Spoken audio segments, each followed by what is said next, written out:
আসসালামু আলাইকুম সুপ্রিয় ভিউয়ার্স, কাকালুকি কৃষি চ্যানেলের পক্ষ থেকে আপনাদের স্বাগতম। আজ আসছি পড়লেখা হাজীগঞ্জ বাজারে পশুর হাটে। আপনাদেরকে দেখানোর চেষ্টা করব কি দামে গরু কিনা বেচা হয়। আপনারা দেখতে পাচ্ছেন গরুর পাইকারেরা গরু গাড়ি থেকে নামাইতেছেন। ভিউয়ার্স,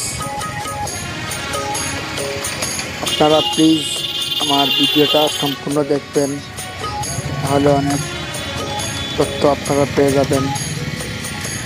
তাহলে আসেন আমরা সামনে চলি। ভিউয়ার্স, আমরা বাজারের মধ্যে আসছি। আপনারা দেখতে পাচ্ছেন এই বাজারে প্রচুর গরু ছাগল ক্রয় বিক্রয় হয়ে থাকে এবং এই বাজার প্রতি শুক্রবারে বিকাল 3টা থেকে রাত 8টা-9টা পর্যন্ত চলে।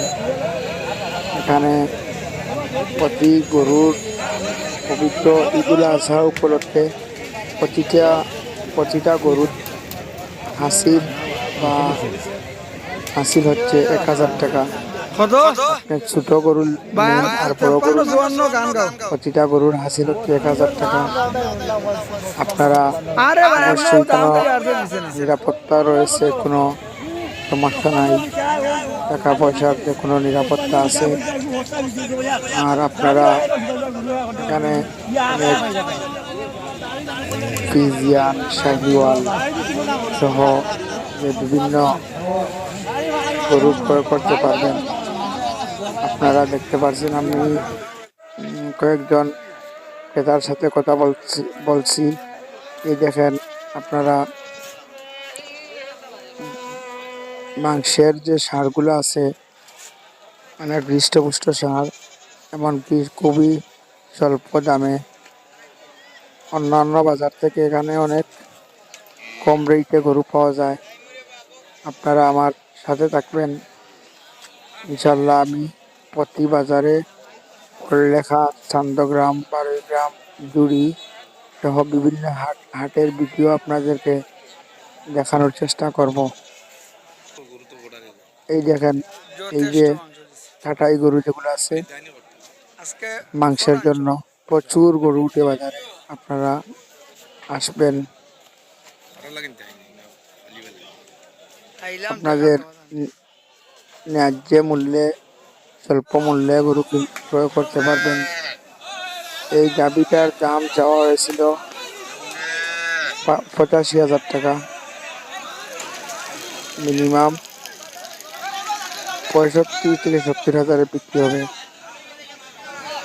এখানে গাভী গরু, হাড্ডি সার, তারপরে মাংসের জন্য জবাইয়ের গরু, শাহিওয়াল সার, বিশেষ করে গ্রাম অঞ্চল থেকে যে গরুগুলা কৃষকের নিয়ে উঠে বিক্রি করার জন্য, আপনারা সেগুলা পেয়ে যাবেন খুবই অল্প মূল্যে। আমার দেখা মতো চান্দগ্রাম, সিলেটের বিভিন্ন অঞ্চলের যে হাটগুলো আছে, আপনারা শুনতে পাচ্ছেন এই গাভীটির দাম দর।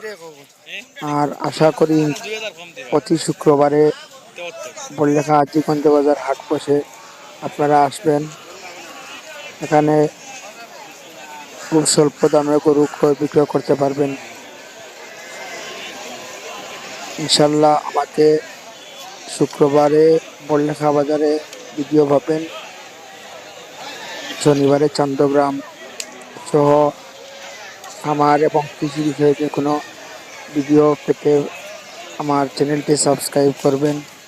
সাবস্ক্রাইব করে আমার সাথে থাকবেন ইনশাল্লাহ। আপনাদের পাশে আছি, পাশে থাকবো। আল্লাহ হাফেজ।